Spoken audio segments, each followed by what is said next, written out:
लोणचं, उडदाचा भाजलेला पापड, भाताची मूद, ही गरमागरम हिरव्या मुगाची आमटी आणि साजूक तूप।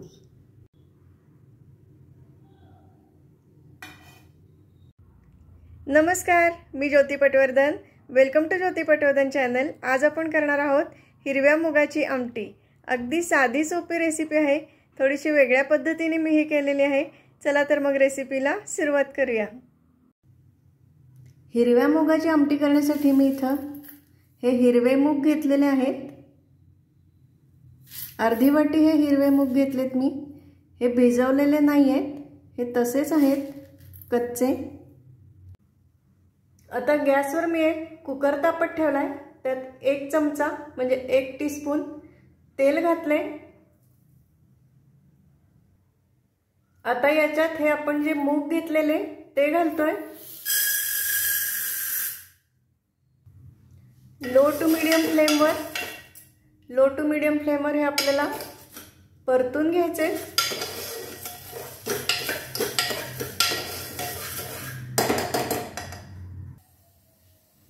आता हे भाजून झालेले आहे, खूप जास्त वेळ लागत नाही याला भाजायला। 1-2 मिनिटे याला परतून घेतलं। याचा असा थोडा थोडा रंग बदलला की आपण गॅसची फ्लेम आता बारीक करून घेतोय आणि यात आता आपण पाणी घालतोय। मी इथं 1.25 वाटी पाणी घातलंय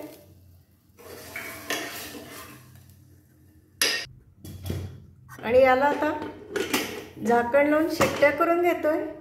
पाणी तुम्ही तुमच्या अंदाजानुसार कमी जास्त करू शकता आणि हे हिरवे मूग शिजवून घेऊ शकता। तुम्ही नेहमी जसं शिजवून घेता तसं। कुकरमध्ये शिजवायचं नसेल तर तुम्ही सुट्ट सुद्धा हे शिजवून घेऊ शकता। मी इथं हे मूग न भिजवता घेतलेले आहेत, पण तुमच्याकडे जर 6-7 तास भिजवलेले किंवा रात्रभर भिजवलेले मूग असतील किंवा मोड आलेले मूग असतील, तुम्ही ते घेतले तरी चालेल। भिजवलेले किंवा मोड आलेले मूग असतील तर ते परत तेलात परतत बसायची गरज नाही। तुम्ही ते तसेच प्रेशर कुकरला लावून शिजवून घेऊ शकता किंवा कुकरमध्ये नसतील शिजवायचे तर तुम्ही फोडणी केल्यानंतर त्यात हे मूग घालून नेहमीप्रमाणे शिजवून घेऊ शकता।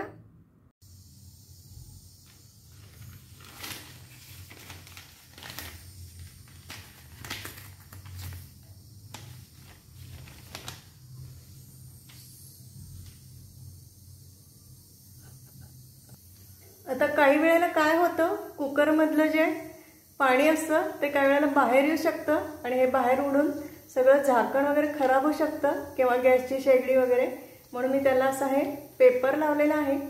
आता लो टू मीडियम फ्लेमवर आपण शिट्ट्या करून घेतोय आणि ही हिरवे मूग शिजवून घेतोय। आता इथं मी सुकं खोबरं खिसून घेतले, हे 2 चमचे सुकं खोबरं आणि 1/2 चमचे जिरं घालते मी। खोबरं आणि जिरं कच्चंच आहे हे। तुमच्याकडं सुक्याच्या ऐवजी ओलं खोबरं असेल ते तुम्ही वापरलं तरी चालेल। हे आता कुटून घेऊया। तुम्हाला हवं तर मिक्सरमधनं पण बारीक करून घेऊ शकता, पण हे खूपच कमी प्रमाणात आहे म्हणून मी हे कुटून घेते। ही मुगाची डाळ आता शिजून झालेली आहे। लो टू मीडियम फ्लेमवर 7-8 शिट्ट्या मी कुकरच्या करून घेतलेल्या आहेत। तुम्ही तुमच्या अंदाजानुसार ही डाळ शिजवून घेऊ शकता। जर डाळ शिजली नाही वाटलं तर परत थोड्याशा शिट्ट्या तुम्ही कुकरच्या करून घेऊ शकता। वाटलं तर थोडंसं पाणी सुद्धा ॲड करू शकता आणि मग शिट्ट्या करून घेऊ शकता। ही व्यवस्थित शिजलेली आहे। आता कढईत मी 4 चमचे तेल तापत ठेवलंय, त्यात आता 1/2 चमचा मोहरी घालूया, थोडासा हिंग, थोडीशी हळद, कढीलिंब,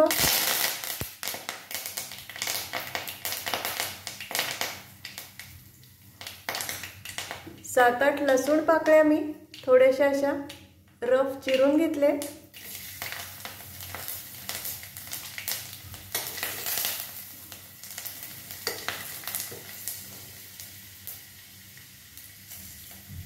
हा एक छोटा कांदा चिरून घेतलाय, तो घालतोय। तुम्हाला आमटीत कांदा नसेल घालायचा, नाही घातला तरी चालेल। थोडासा परतून घेऊया।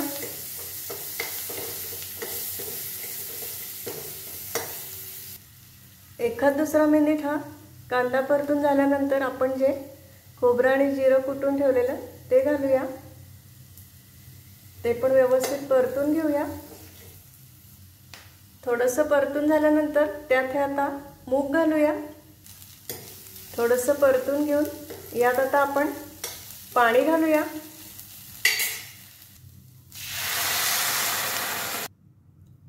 साधारण 3 वाट्या पाणी घातलं मी। तुम्हाला आमटी कितपत दाट हवी आहे किंवा पातळ हवी आहे त्यानुसार तुम्ही पाणी घालू शकता। याच्यात आता नेहमीची आपली जी तिखट पूड असते ती, गोडा मसाला घालते मी। 2 ही आमसूल घालते मी, कोकम। आमसूल घालायचं नसेल तर तुम्ही फोडणीत थोडासा पिकलेला टोमॅटो सुद्धा घालू शकता। थोडासा गूळ घालते। चवीनुसार मीठ घालूया। आता याला व्यवस्थित उकळू देऊया। तुम्हाला जर ही आमटी झणझणीत पाहिजे असेल तर तुम्ही यात गरम मसाला घालू शकता किंवा कांदा लसूण मसाला घालू शकता, किंवा तुम्हाला कांदा लसूण न घालता ही आमटी करायची असेल तरी करू शकता। मी मगाशीच सांगितलं कांदा ऑप्शनल आहे म्हणून, किंवा लसूणही नसेल घालायचा, नाही घातला तरी चालेल, पण या आमटीत लसूण छान लागतो। आता हे व्यवस्थित उकळून घेऊया। साधारण एक 4-5 मिनिटं ही आमटी छान उकळून घेतलेली आहे। याच्यावर आता बारीक चिरलेली कोथिंबीर घालूया। थोडंसं हे ढवळून घेऊया। गॅस आता आपण बंद करून घेतोय। आपली मस्त गरमागरम हिरव्या मुगाची आमटी तयार आहे। भात, भाकरी, पोळी कशाबरोबर खाऊ शकता तुम्ही। लसूण यात घातली आपण, त्याचा खूप मस्त वास येतोय। वरून थोडीशी कोथिंबीर। आपली ही गरमागरम हिरव्या मुगाची आमटी तयार आहे। आय होप की तुम्हाला हा व्हिडिओ आवडला असेल। धन्यवाद।